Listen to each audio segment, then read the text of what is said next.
Arratsaldeon. Ongi etorriak kristau fededunok.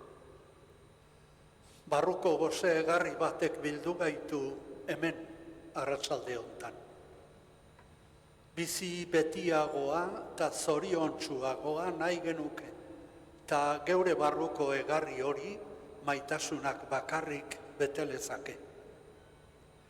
Jainkoaren jokaera salbatzaileari Paskoa deitzen diogu. Bide galduan dabilen munduaren epaia eta konfiantza osoa, jainkoagan jarri dutenen salbamen ekintza da Paskoa.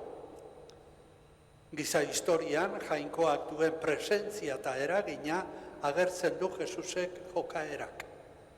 Berriaren erdian eta herri honen erdian bizi da bere presentzia eraginkorra eta indartzailea. Askapenerako Paskoa da jainkoaren nahira eginiko bizikera. Al entrar en el Triduo Santo, Jesús nos va a dar la lección más inesperada y chocante. Dios se inclina hasta los pies de los hombres y mujeres del mundo para lavarlos en su amor y en su entrega. Vamos a ser testigos del amor fiel e incondicional de Dios. Jesusek azken afarira bere maitasunaren maira deitzen gaitu, eta itxaropenez gatoz ospakizun honetara. Hemen agertuko dizkigu bere barruko asmo, nahi eta bizipenak. Oinak garbitu ondoren, soingaineko kapa jantzi zuen, baina lanerako mantala kendu gabe. Bihotzeko eskerrona agertu dezaiogun, gurutze maite osasungarri, zuzera bake bizi iturri abestuz zutik garrita.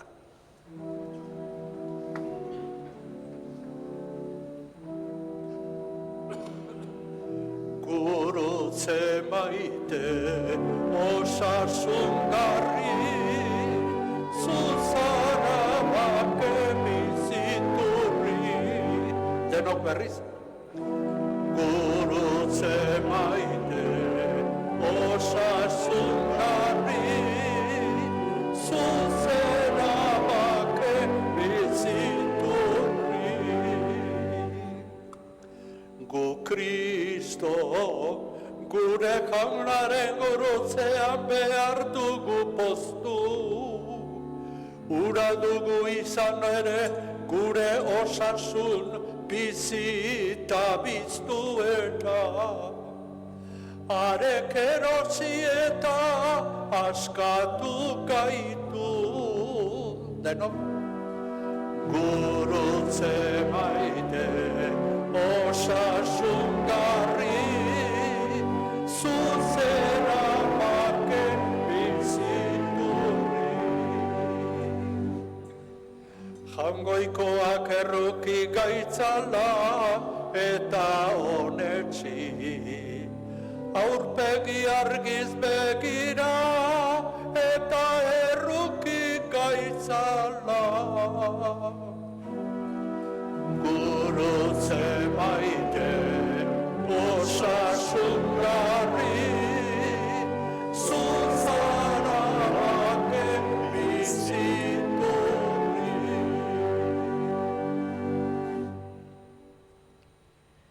Aitaren eta semearen eta Espiritu Santuaren izenean. Amen. Jainko aitaren maitasuna, Jesusengan ezagutzen dugun eta Espiritu Santuak gozarazten digun maitasun betea izan bedi zuekin. Eta zure espirituarekin. Ostegun santuko arratsalde honek xarma berezia du berekin. Jesusekin azken afaria bizi nahi dugu, eta Pasko irurreneko edertasun betera sartu nahi dugu. Maitasunaren mezua eta ezaugarria utziko dizkigu Jesusek. Maitasunaren ederrean garbituko dizkigu oinak eta lagunurko pobrei oinak garbitzeko esango digu. Eta zerbitzari egingo gaitu maitasun betearen poderioz. Isilunea aprobetxatuz, gure barrunbeak ustu eta prestatu behar dizkiogu Jainko graziari. Pazko ospakizun osoa guretzat berritzailea eta bereizia izatea nahi du. Isilune sakona egingo dugu.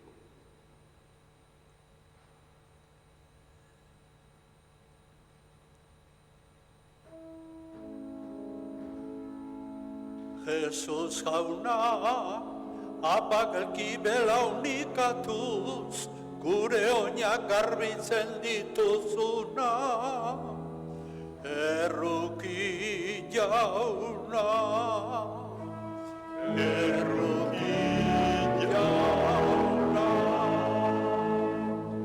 Jesus jauna, zeure burua pobre eginez, pobreentzako ogi bizia zarena, Kristo erruki, Kristo erruki. Jesus jauna, azken afariko mahaian, errukia ogi egin duzuna, erruki jauna, erruki jauna. Erruki dakigula Jainko ahal guztidun eta on bakarra, eta gure bekatuak barkaturik eraman gaitzala betiko bizitzara. Amen. Eserita abestuko dugu Aintza. Aintza zeruetan Jainkoari, bakean lurrean gizonari. Denok berriz. Aintza zeruetan Jainkoari, bakean lurrean gizonari. Aina hundi eta eder zaitugulako, gorazu, bedeikatuazu, eskerrak zuri. Aintza zeruetan Jainkoari, bakean lurrean gizonari. Jainko jauna zeruko errege, jangoiko aita albuztiduna, gorespen zurti. Aintza zeruetan Jainkoari,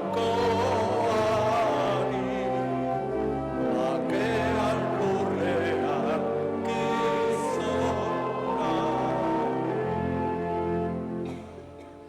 Jesu Kristo Jainko jauna, aitaren seme, zuk kentzen duzu munduko pekatua, erruki jauna.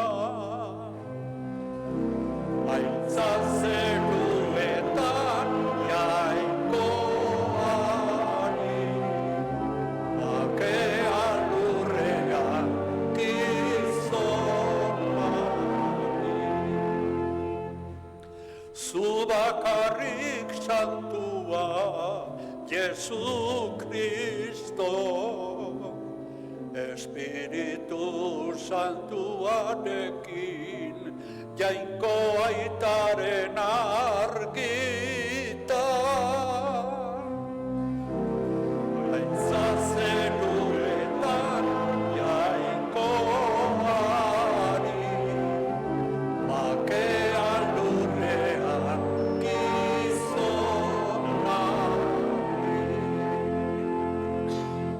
Zutik otoitzerako. Egin dezagun otoitz. Jainko jauna, Zure seme bakarrak bere burua heriotzara eman aurretik, betiko itunaren opari berria utzi zion Elizari. Haren maitasun agiri den afari santua ospatzera bildu gaituzu gaur hemen. Egizu, misterio handi hau ospatzeak, maitasunez eta bizi berriz bete gaitzala. Zure seme Jesu Kristo gure jaunaren bitartez, zurekin eta Espiritu Santuarekin batean, jainko eta errege bizi baita gizaldi eta gizaldietan. Amen.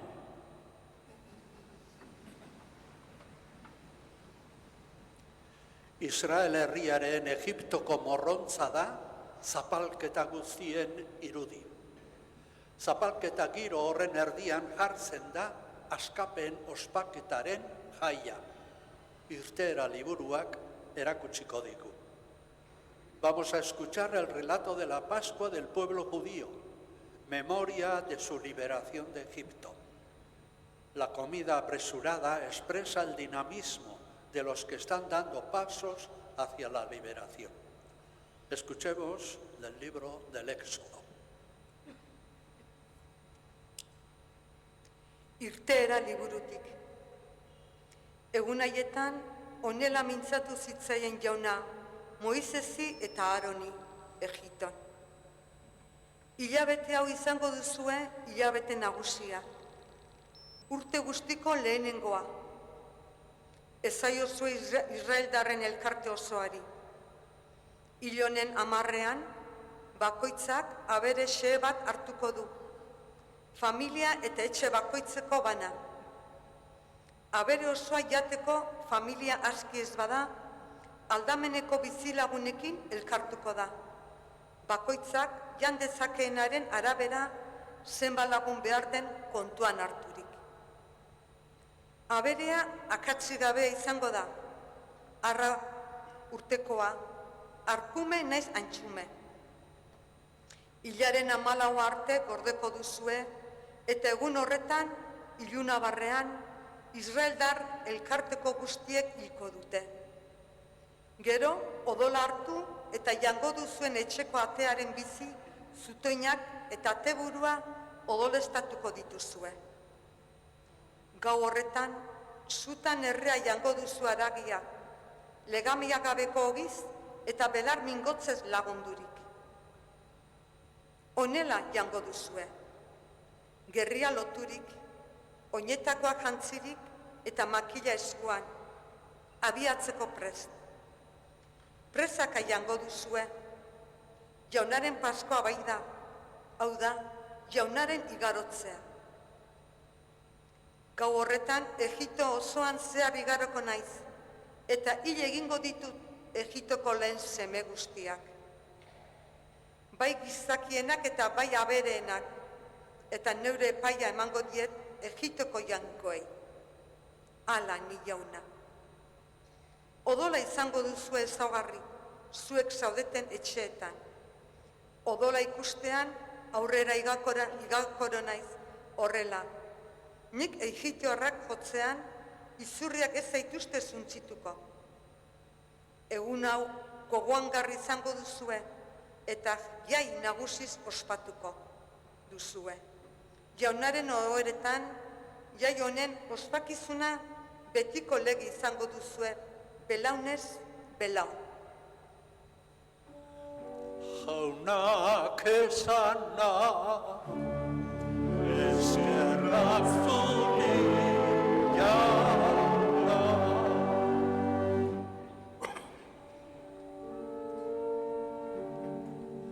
Zure kalizak bat gaitu egin, Jesu Kristoren odolarekin.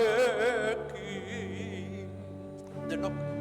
Zure kalizak bat gaitu egin, Jesu Kristoren odolarekin. Zer bihurtuko diot jaunari, eman dizkidan guztien gatik, salbamen edontzia dut hartuko, eta jaunaren izena deituko. Zure kaliza bat gaitu egin, Jesu Kristoren odolaren. Jaunaren begietan balio handikoa, haren zintzoen erioa. Zure morroi nauzunik jauna, zure morroi eta zure neskamearen umea. Askatu dituzun nire katea. Zure kaliza bat gaitu egin, Jesu Kristoren odolaren.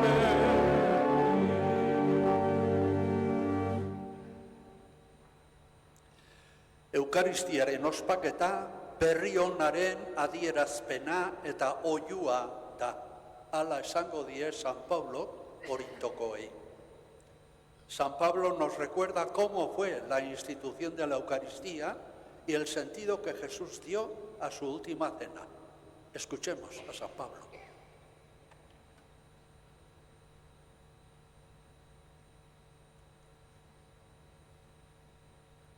San Pablo apostoluak Korintotarrai egindako lehenengo gutunetik. Zenideok, jaunagandik hartu nuenik neure aldetik zuei eman dizuedan hau. Jesus jaunak saldu zuten gauean, ogi hartu eta ezkerronezko otoitza eginez, zatitu zuela eta esan, hau nire gorputza da, zuentzat emana. Egizu hau nire oroigarri. Afalondoan gauza bera egin zuen kalistarekin esanez. Kalista hau eitun berria da, nire odolaz sinatua. Egizu hau edaten duzuen baikoitzean nire oroigarri. Beraz, ogi honetatik jaten eta kalista honetatik edaten duzuen baikoitzean, jaunaren heriotza iragartzen duzue, ura etorri arte. Jaunak esana, ezkerra zure jauna. Jaun eta maixu bakarra Jesus da. Zerbitzariaren jarrerak argi erakusten digu. Aginpidea jauntxokeri bihurtu dutenek ezin dira Jesusen maikide izan. Agintea, ahalmena eta begirunea nola lortzen diren Jesusek erakutsiko digu orain evangelioan. Para Jesús, el lavar los pies fue un signo de todo lo que había significado su vida y de todo lo que iba a significar su muerte. Había entregado su vida al servicio de los demás. Borontate onenaz ireki dezaiogun bihotza Jesusi, bere asmo eta jokabideak ikasteko. Zuti jarri eta kanta dezagun zure hitza jauna mintza bekit.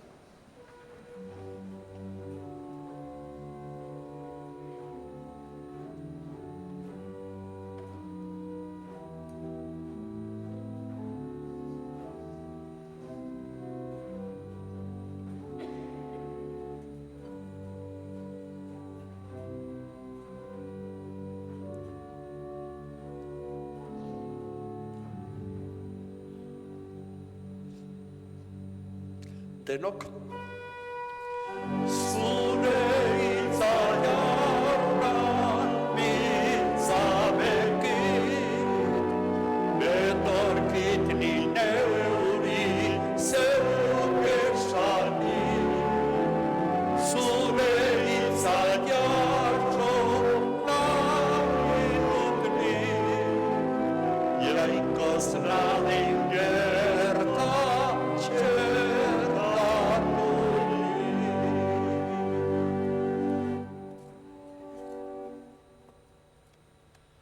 Jauna zuekin eta zure espirituarekin. Jesukristoren evangelioa San Joanen liburutik.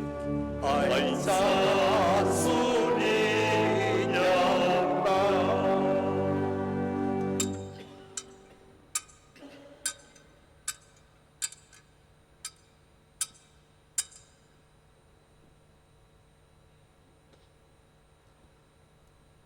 Pasko jaia gainean zen. Jesusek jakinik mundua utzi eta aitagana joateko ordua iritsi zitzaiena, munduan ziren beretarrek maite izanik, azkenean bete-betean maitatu zituen. Afaltzen ari ziren.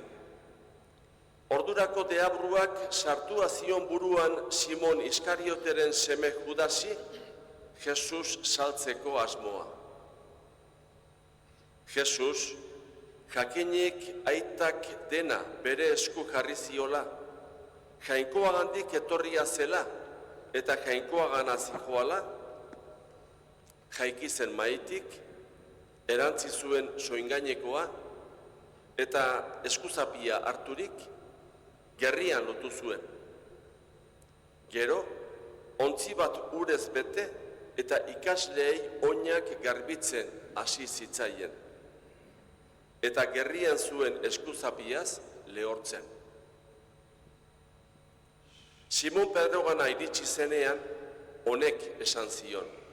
Jauna, zuk neri oinak garbitu? Jesusek erantzun zion.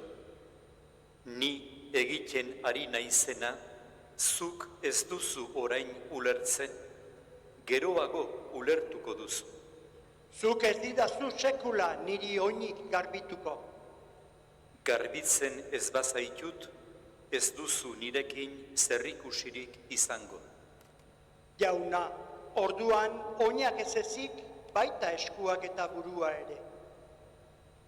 Garbitua hartu duenak, ez du oinak baizik garbitu beharrik, erabat garbi baitako. Eta zuek garbi zaudete, baina ez guztiok. Izan ere, bazekien nork salduko zuen. Horregatik esan zuen ez zaudete guztiok garbi. Oinak garbitu zizkienean, soingainekoa jantzi, berriro mahaian eseri eta esan zien. Ulertzen alduzue egin dizuedana. Zuek maisu eta jauna deitzen didazue, eta ongi deitu ere, alaxe naiz eta.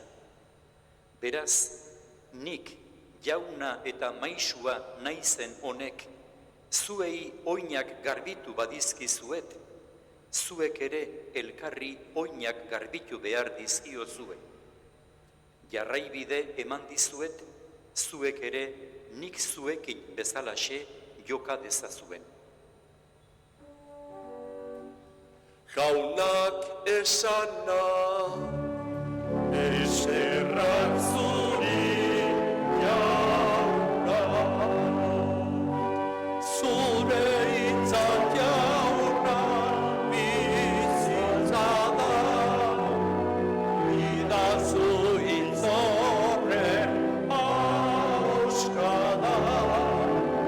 Zure hitza zeure txiparta da.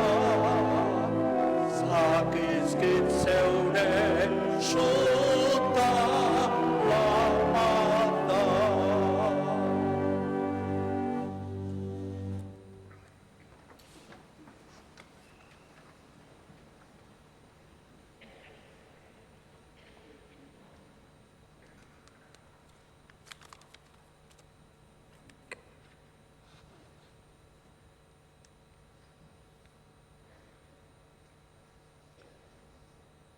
Kristau senideok. Egiazko konbertsioaren grazia eta zeregina eman zizkigun jainkoak austerre egunean. Ordutik ona, garizuman zehar, serio bihotz berritzen saiatu gara. Jainko errukitsuaren eraginez beti ere. Eta gure jardun honen helburua austerreko otoiz batean eskatzen genion jainkoari. Zure semearen Pasko misterioa ospatzera irits gaitezela. Eskatu bezala, helburura ekarri gaitu jainkoak. Otoitzean esan berri diogu, haren maitasun agiri den afari santua ospatzera bildu gaituzu arratsalde honetan. Senideok, ez gaude orain 2000 urtetik gorako afariari oroimen hutsez atzera begira. Ez, afari bakar hartara bildu gaitu jainkoak arratsalde honetan. Afari santu hura, afari hau, oraingo hau da. Orduko gonbidatzaile zena, bera dugu orain eta hemen gure anfitrioi Jesus jauna. Kristauontzat hau ez da baliorik gabeko hitz joko merkea. Hau fedezko misterioa da. Eliza osoan beste hainbat kristau senideekin batera sinestea ematen zaiguna. Afari honetako gonbidatu hoi, bakoitzari eta elkarteari, Jesusek bere testamentua egin eta ematen digu. Badakigu, testamentuan inoren ondasunen emaitza eta partiketa egiten dela. Jesusen kasuan ez digu utzi diru, etxe, titulo eta gisa horretako ondasunik. Badakigun bezala, bere maitasuna utzi digu. Zehatzago esan da, azkenerainoko maitasun betea, jainkoarena. Berarengandik, aitarengandik etorria baidugu Jesus.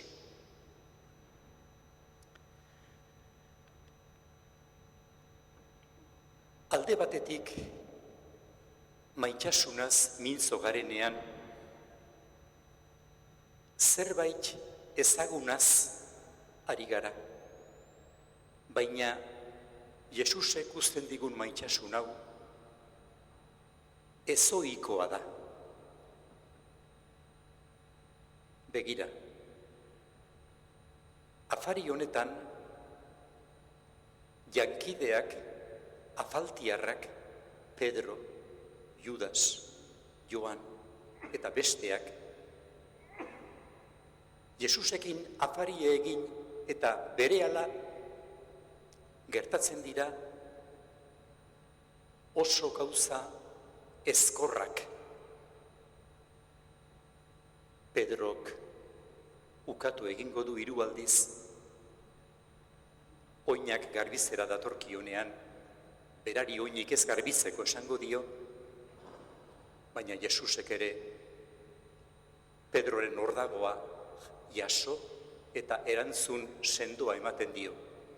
Oinak garbizen ez badizkizut, ez duzu nerekin zer ikusirik. Eta noski, Pedrok ez du Jesus galdu nahi, bere erara maite du, baina itxu dago.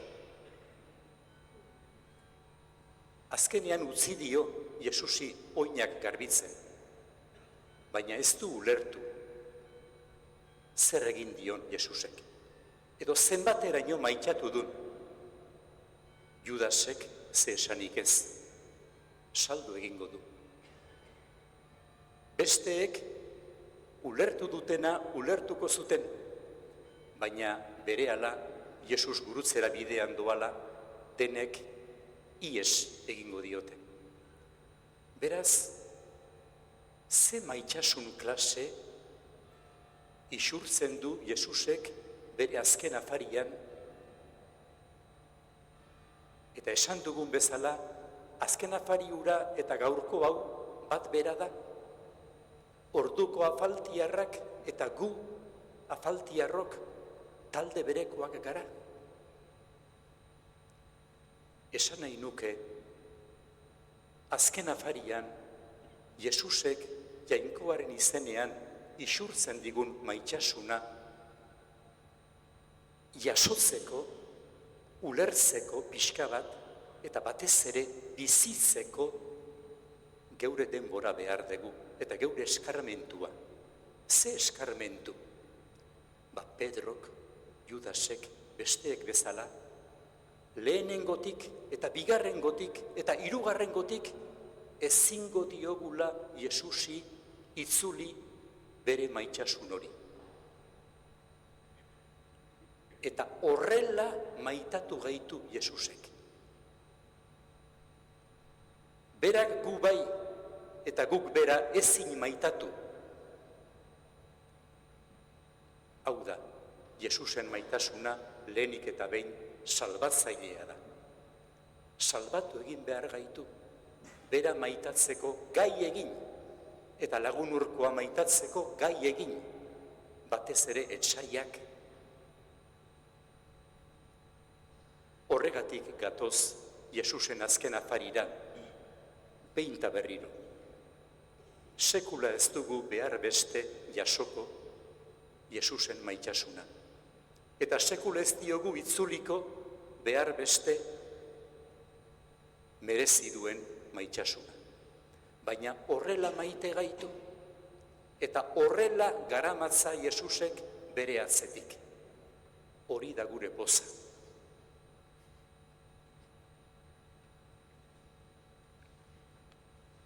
Estamos celebrando el Jueves Santo, la última cena, la última y la única cena, porque aquella y esta es la misma.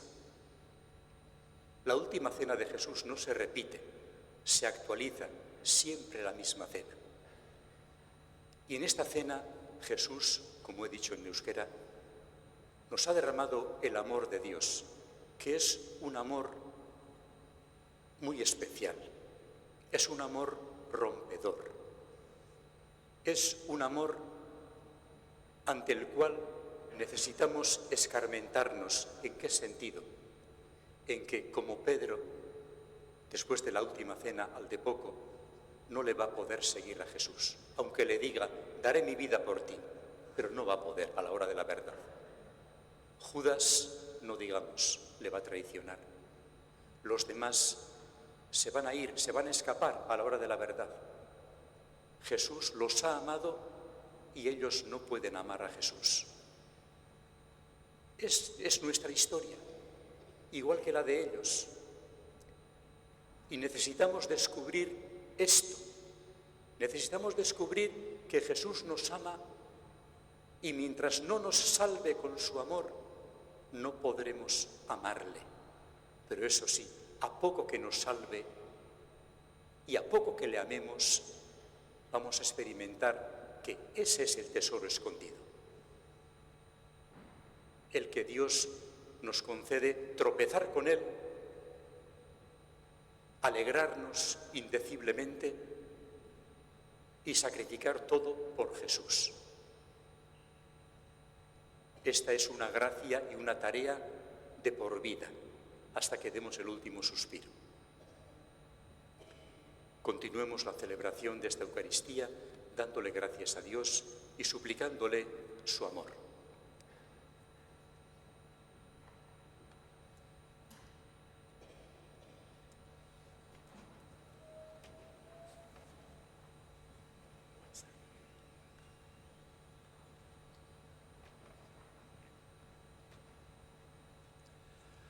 Jarraibide eman dizuet, nik zuei egin dizuedana, zuek ere egin dezazuen. Halaxe egingo du orain, otoitzaldi hontan buru eta zuzendari denak. Para Jesús, el lavar los pies a sus discípulos fue un signo de todo lo que su vida había significado, de todo lo que su muerte iba a significar. Había dado totalmente su vida al servicio de los demás. Esa es nuestra misión, amar totalmente, servir sin reservas. Eta orain hankak garbituko ditu hemengo zaindariak, nolabait adierazteko gure eginkizuna eta jainkoak eman digun bide hori betetzen hasi nahi dugula adierazteko.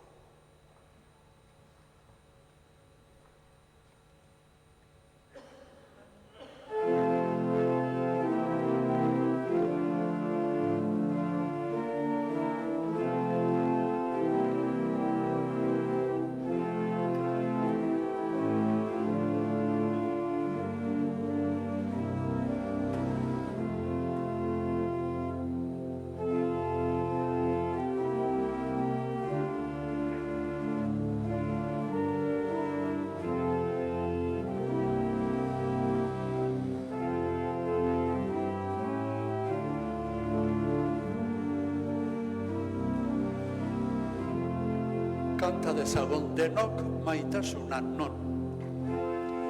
Maitasuna non, anan jainkoa, maitatezagun lagunurkoa.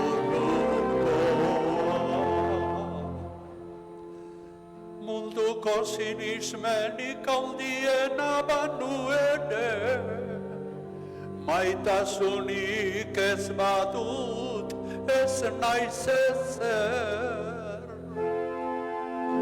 Maitasuna non, anan jainkoa, maitatezagun lagunurkoa.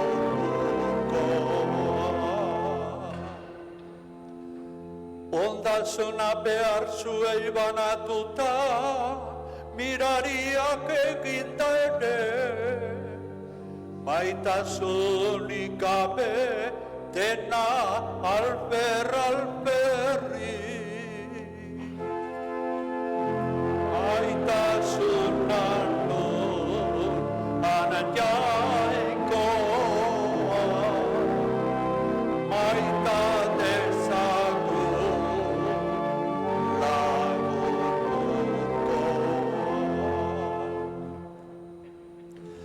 bihotz handikoa azerrerik ez du, maitasuna ez da zuzen gabeaz posten, baizik egia du bere poza, dena barkatzen du, dena itxarota jasaten. Maitasuna non, anan jainkoa, maitatezagun lagunurkoa. Maitasuna ez da behin ere hiltzen, profezitoaina bai dela amaituko, hizkuntzak itxilduko, ta jakintza amaituko.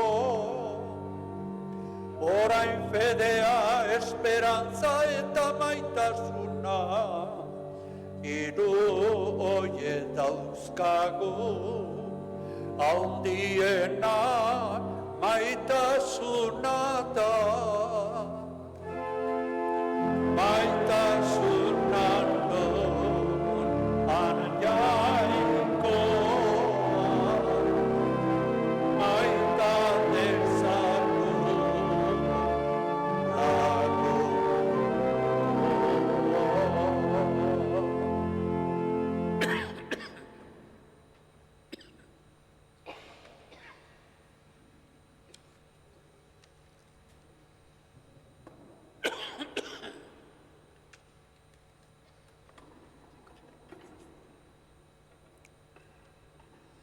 Igandero egiten dugun diru eskaintzari bere zentzu betea eta sakona eman nahi badiogu, akordatu gaitezen Jesusen egintza ederrarekin. Gure dirua medio makurtuko gera behartzuen oinetaraino. También nosotros queremos participar en el gesto servicial de Jesús y lo hacemos con nuestra limosna. Es el sentido profundo de nuestra ofrenda, servir al necesitado.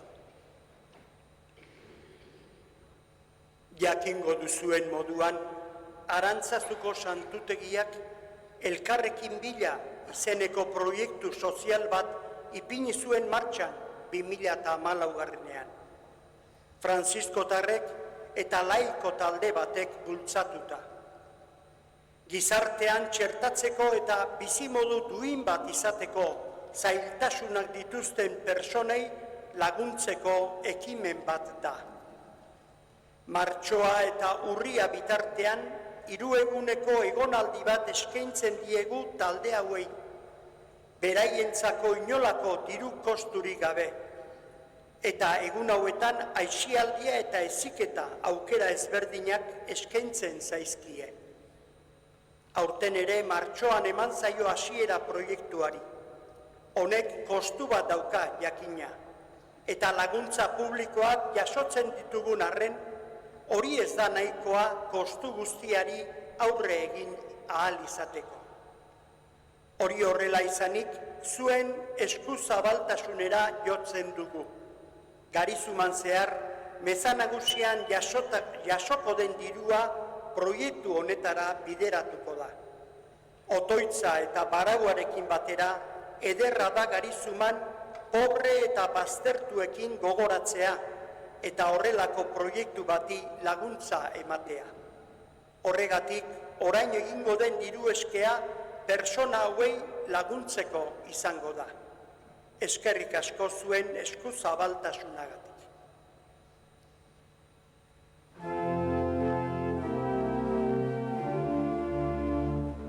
Diru laguntza hori ematen dugun bitartean kanta dezagun maitasunan non. Maitasunan non, anan jaiko, maita dezagun lagunduko.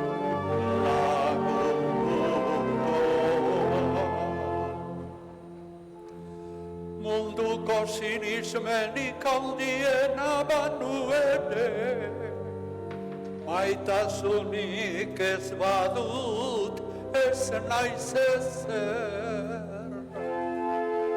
Maitasunan non, anjaiko,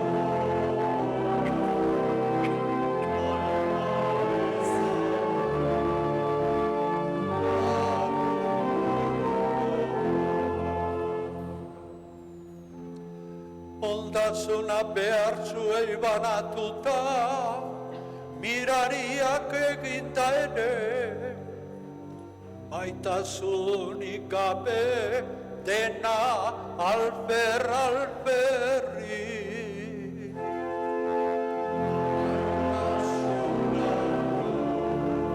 Maitasunan anjaiko, maita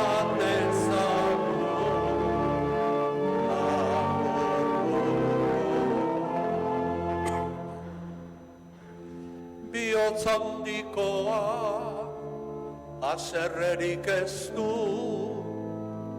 maitasuna ez da zuzen gabeaz pozten, baizik egia du bere poza, dena barkatzen du, dena itxarota jasaten.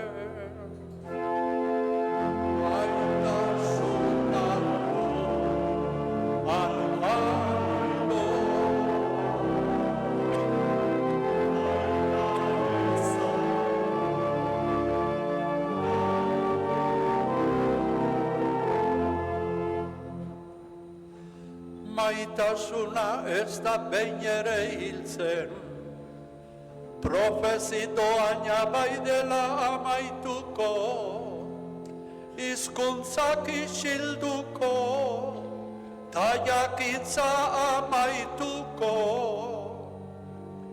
Orain fedea, esperantza eta maitasuna, hiru horiek dauzkagu, handiena maitasuna da.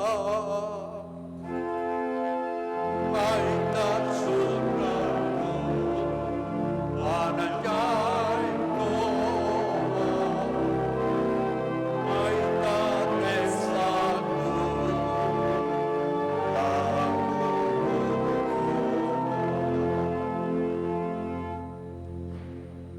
ondasuna behar zuei banatuta, mirariak egita ere, maitasunik gabe dena alferrik.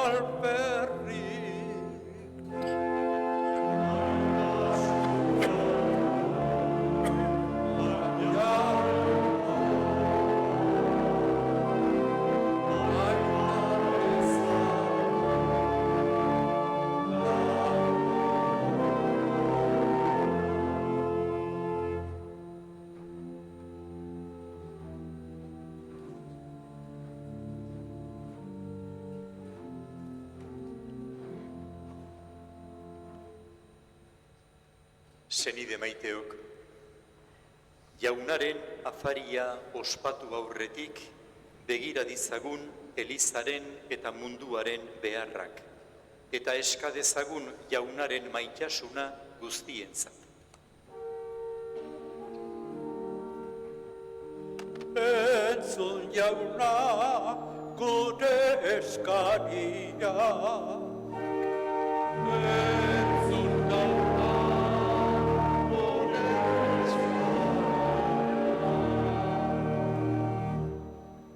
Egigun otoitz, aita santu, gotzain eta eliztar guztien alde.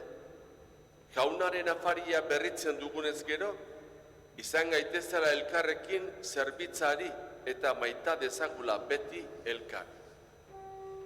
Eska dezaiogu jaunari,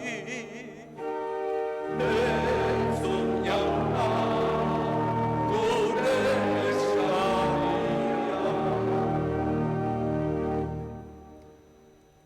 Gerratean sufritzen ari diren herrien alde. Bizitzeko toki baten bila atera diren errefuxiatuen alde. Bertan hiltzen ari diren gizon emakumeen alde. Gatazka alde batera utzi eta bide berriak irekitzeko argia eta borondatea sortu daitezen. Eska dezaiogu jaunari, entzun jauna gure eskaria. Maitasunik gabe sufritzen ari diren guztien alde. Ezin du eta gaixoen alde.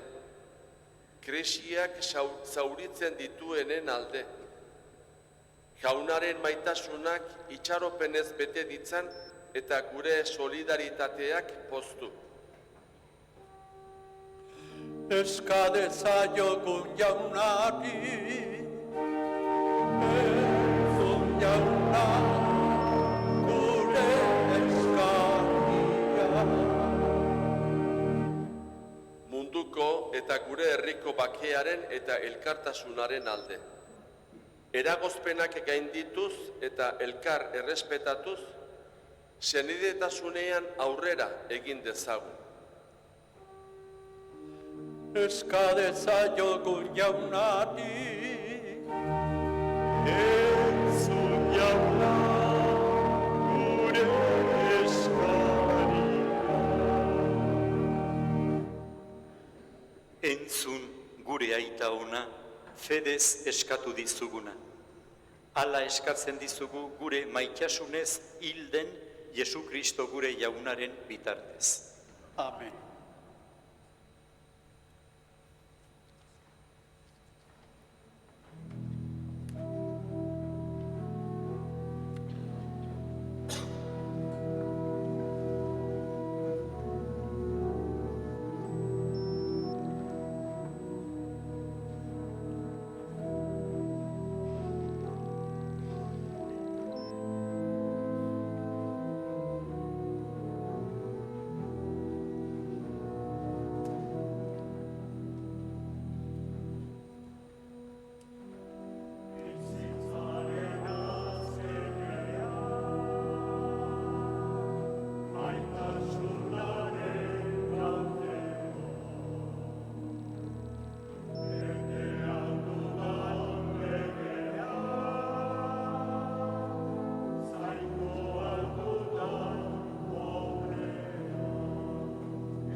Senideok egigun otoiz Eliza osoaren oparia jainkoari eskaintzerakoan.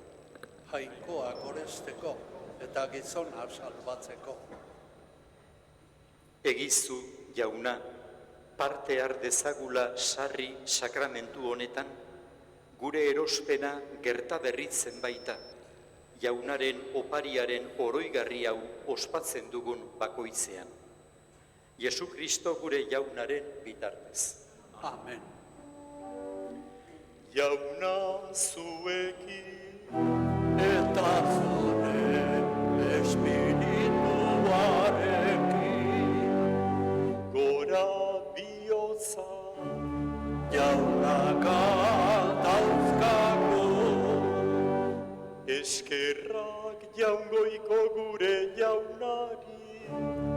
Egokita eta zuzen. Egoki da, bai, eta zuzen, bidezko eta salbagarri, non nahi eta beti guk zuri eskerrak ematea. Jauna, aita guztiz santu, jainko ahal guztidun beti ereko horri, Jesu Kristo gure jaunaren bitartez. Bera dugu egiazko eta betiko apaiz. Behin betiko sakrifizio berria eratu nahirik, bere burua eskaini zizun opari salbagarri, eta guri agindu zigun opari hau beraren oroigarri eskaintzeko. Horrela, guretzat eskainitako gorputza jatean indarrez betetzen gara, eta guretzat isuritako odola edatean geure bekatuetatik garbitzen. Horregatik, aingeru eta goi aingeruekin, ahalmen eta nagusitzekin, eta zeruko talde guztiekin, zure aintzari goratzarre hau beti eta beti abesten diogu. Santu, santu, santu, ire guztien jainko jauna, zeru lurra beterik dauzka zure iztira, osana zeruko jenera, bere inkantua jaunaren izenean datorrena, osana zeruko jenera.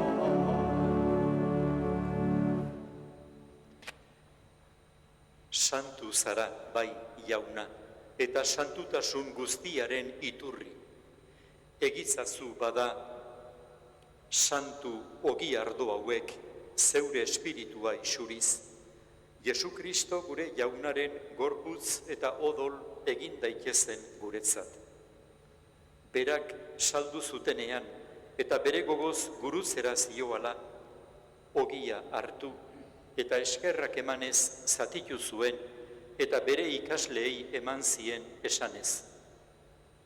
Hartzazue eta jan guztiok honetatik, hau nire gorputza da eta zuentzat emango dena.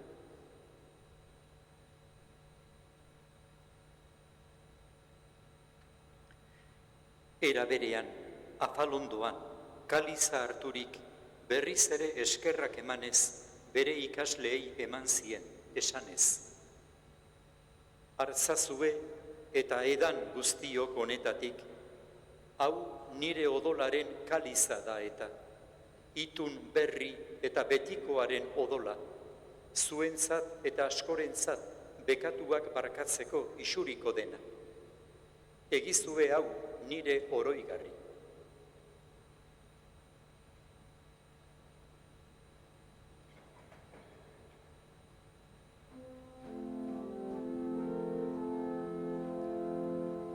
Hau da sinesmenaren misterioa. Ogi ardo hauek hartzea, zure heriotzan dugu hartotzen.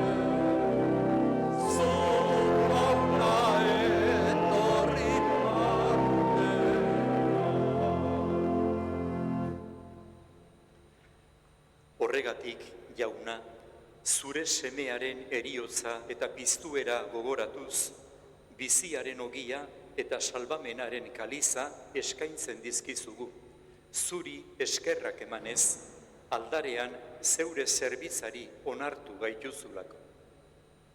Eta apalki eskatzen dizugu, Kristoren gorputza eta odola hartzen ditugunok, Espiritu Santuak bat egin gaitzada. Izan gogoan, jauna, mundu guztian zabaldurik dagoen zeure eliza. Eramazu maitasun osora, Francisco gure aita santuarekin, Fernando gure gozainarekin eta elizgizon guztiekin batean. Era berean, izan gogoan, jauna, pizteko itxaropenean joan diren gure senideak eta hildako guztiak ere. Harritzazu zeure aurpegiaren argitan. Errukizakizkigu arren, guk guztiok betiko biziaren betea irits dezagun. Jainkoaren ama Maria Virginia doatsuarekin, haren senar Jose santuarekin, apostolu santuekin eta gizaldi guztietan zure adiskide izan diren santuekin. Haiekin batean gorets zaitzagun, Jesu Kristo zure semearen bitartez. Honen bitartez, honekin eta honenga, zuri aita, jainkoa guztidun horri, Espiritu Santuarekin batea, ospetaitza guztia, gizaldi eta gizaldi guztieta.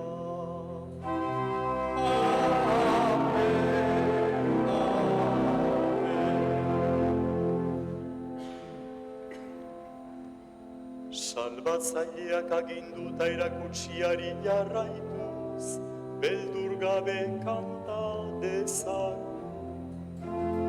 Gure aita zeruetan zarena, santu izan bedizure izena, etor bedizure reina, egin bedizure naia, zeruan bezala dure.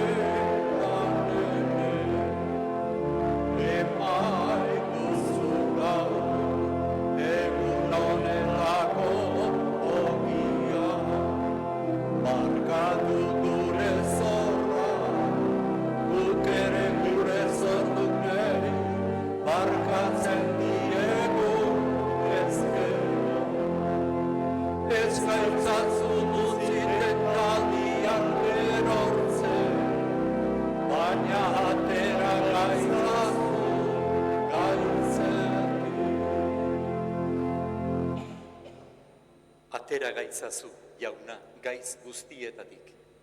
Emaguzu bakea gure egunotan. Zure errukiari esker, bekatutik garbi bizi gaitezen, eta estualdietan sendo.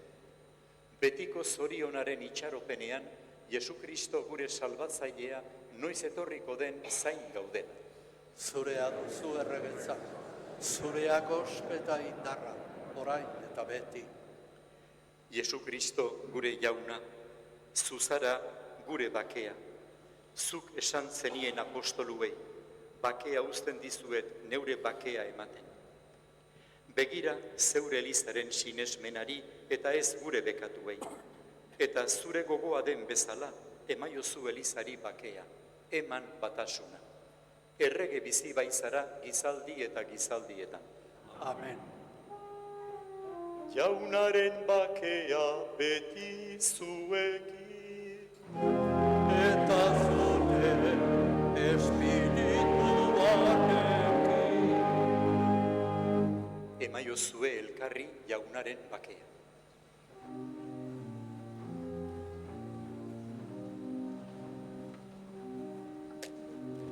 Jangoikoaren bildotxa, zuk entzen duzu munduko pekatua.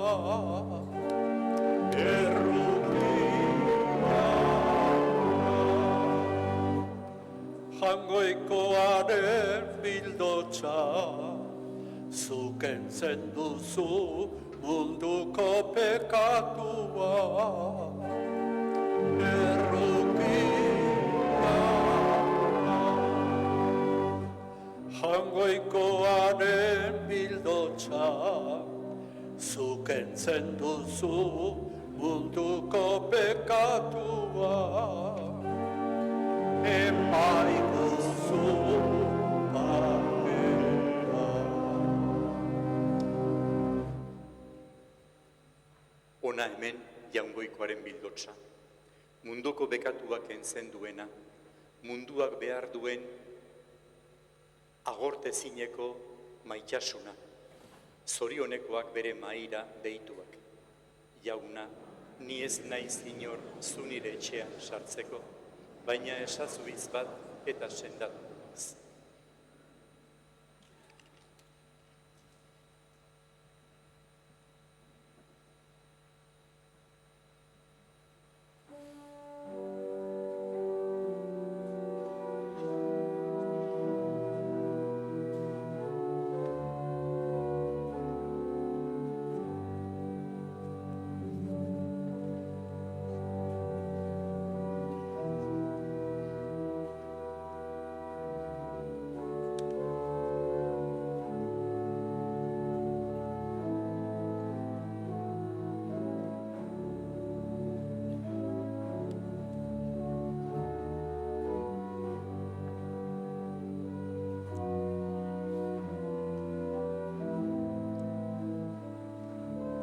Kanta dezagun denok, Jesus maitea zen azken afarian, bera eman nahirik ardo eta ogian. Kanta dezagun.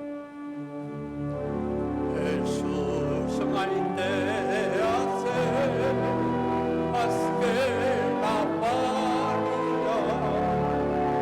bera eman nahirik ardo eta ogian. Zelanik hiltzeko aurrean, maitasunak zeukan bihotza mendean. Urtu zagun beti Jesus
jainko hauna,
Egin dezagun otoitz.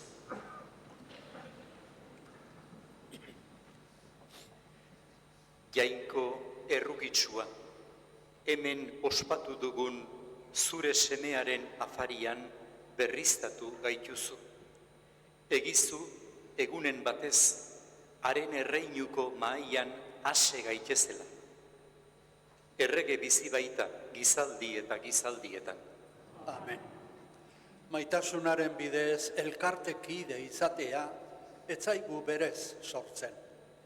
Elkartean egiazko zerbitzu jarrera eta giroa sortzen dugunean bakarrik ospatu dezakegu egiazko eukaristia. Bestela utzi gure eskaintza altare gainean eta gure haustura sendatu beharko dugu aurrena. Egiazko elkartea horrela bakarrik sortzen dela erakutsi digu gaur Jesusek. Jesusen eukaristien erara bizitzen saia gaitezela. Biharko otoitzaldia edo ospakizuna 5:30 izango dugu hemen.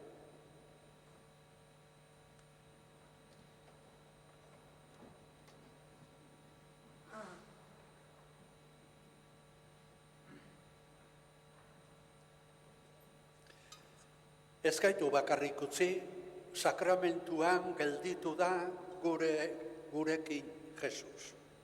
Hemen aldare gainean gurtu dezagun momentu batez otoitz eginez, eta gero kantuz lagunduko diogu kapellatxua daraman bitartean. Ahora procedemos a la reserva del cuerpo de Cristo para la comunión de mañana. Hasta la medianoche podremos adorar al Señor.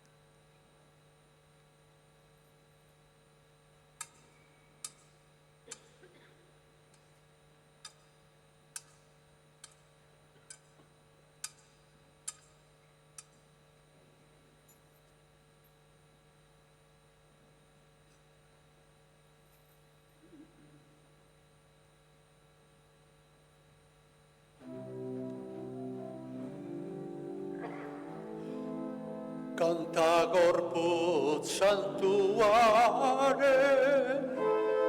misterio handia eta odol santuaren indar salvagarria gizonak salva gaitezen jainkoak